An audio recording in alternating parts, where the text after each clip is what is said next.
Hello. और आप सब लोग कैसे हैं? हंसते रहें, खेलते रहें, मुस्कुराते रहें।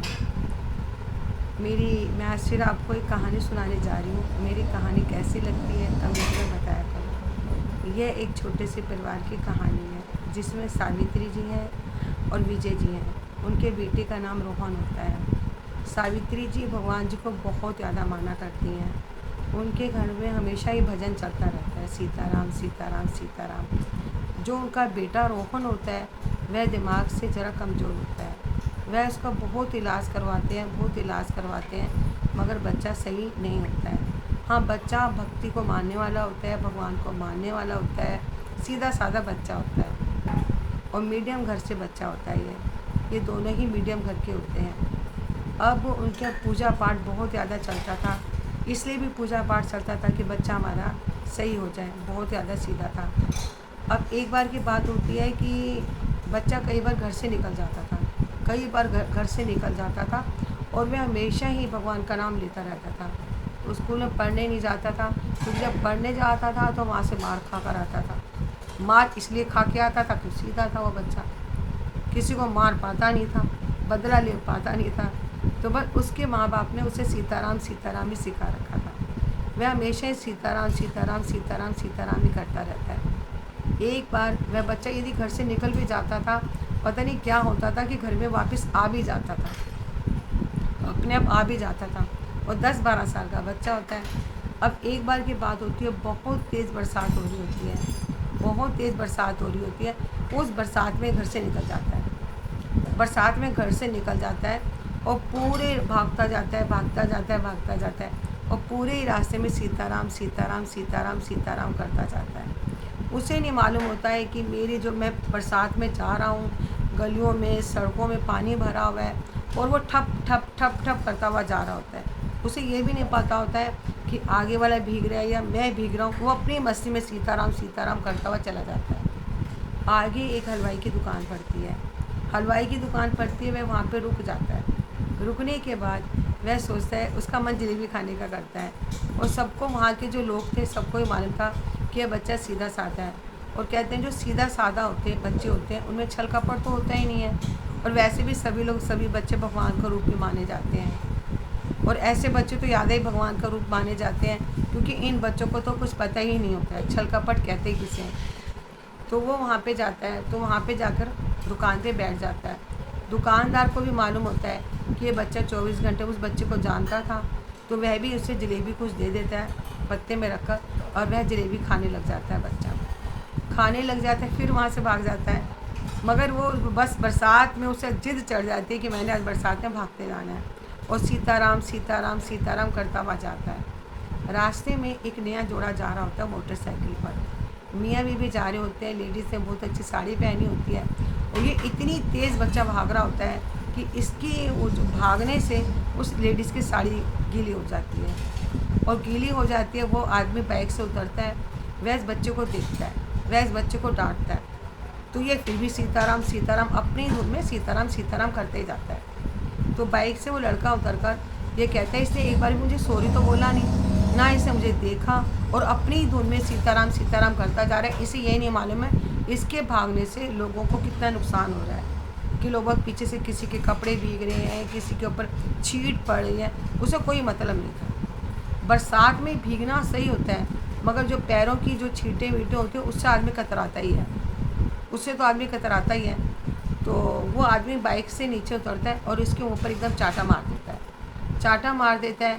तो यह उसका मुंह देखता रह जाता है, मुंह देखता रह जाता है। ये उससे कुछ बोलता नहीं है, बच्चा होता है, इस बच्चे ने क्या बोलना होता है, इस बच्चे ने क्या कहना होता है। तो फिर भी ये सीताराम सीताराम करता जाता है।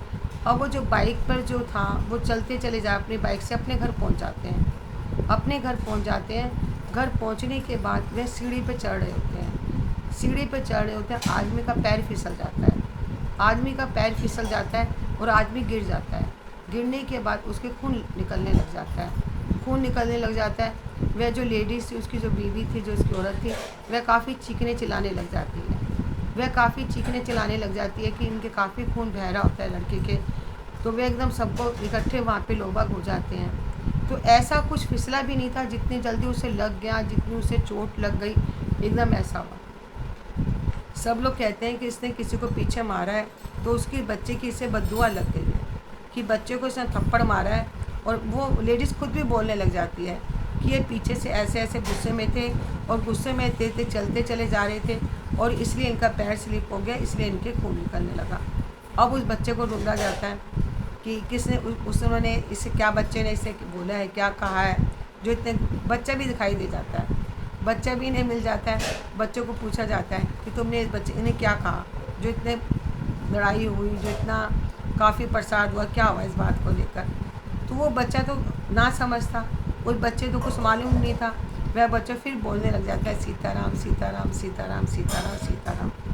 तो मेरे कहने का मेन मकसद ये है, इस कहानी का सार में ये बात आ रही है कि वो बच्चा सीधा साधा था। उस बच्चे को छल कपट का जरा भी मालूम नहीं था। वह अपनी ही धुन में सीताराम सीताराम कहता चला जा रहा था। और ये लड़का बाइक पे था इसे इस बात को देखना चाहिए था, उसके मुँह पर थप्पड़ नहीं मारना चाहिए था, क्योंकि नहीं वो भगवान का नाम लेता हुआ चला जा रहा था। वो बच्चा अपनी धुन में था। और यदि कई की बार हम गुस्से में काम बहुत ज़्यादा ख़राब कर बैठते हैं, जो कि हमें काम ख़राब नहीं करने चाहिए। कि नहीं, आप अपना घूमने जा रहे हैं या कहीं से आ रहे हैं, तो यदि कोई बच्चा है और बच्चे से हमें बराबरी नहीं कभी भी करनी चाहिए।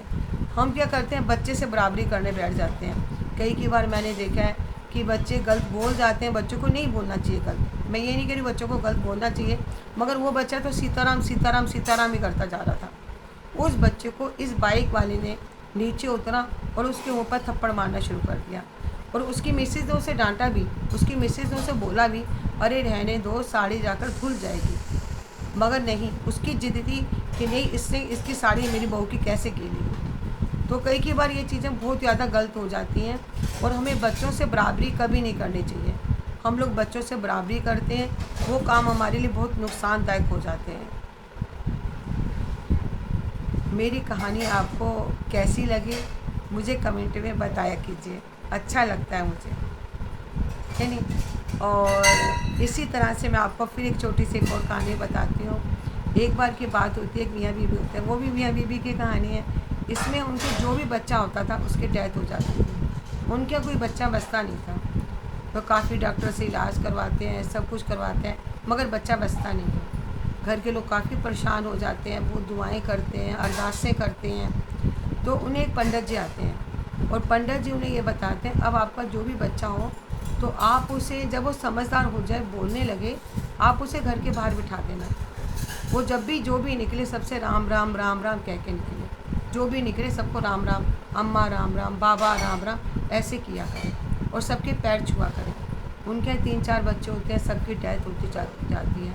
10-12 साल का बच्चा होता है, डेथ हो जाती है। 10-12 साल का बच्चा होता है, डेथ हो जाती है। अब किसी ने उन्हें ये नुस्खा बताया कि जब भी कोई बच्चा हो तो आप उसे ऐसे ही करना।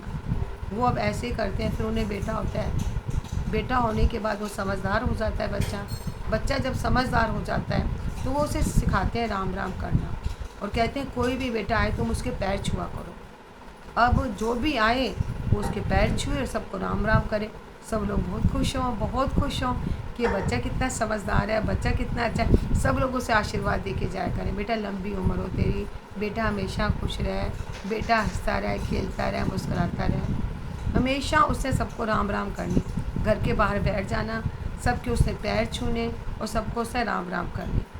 कुछ समय जब 10-12 साल का होता है, अब उनके बच्चे तो 10-12 साल में डेथ हो चुकी होती थी बच्चों की। अब इसे लेने भी यमराज जी आ जाते हैं।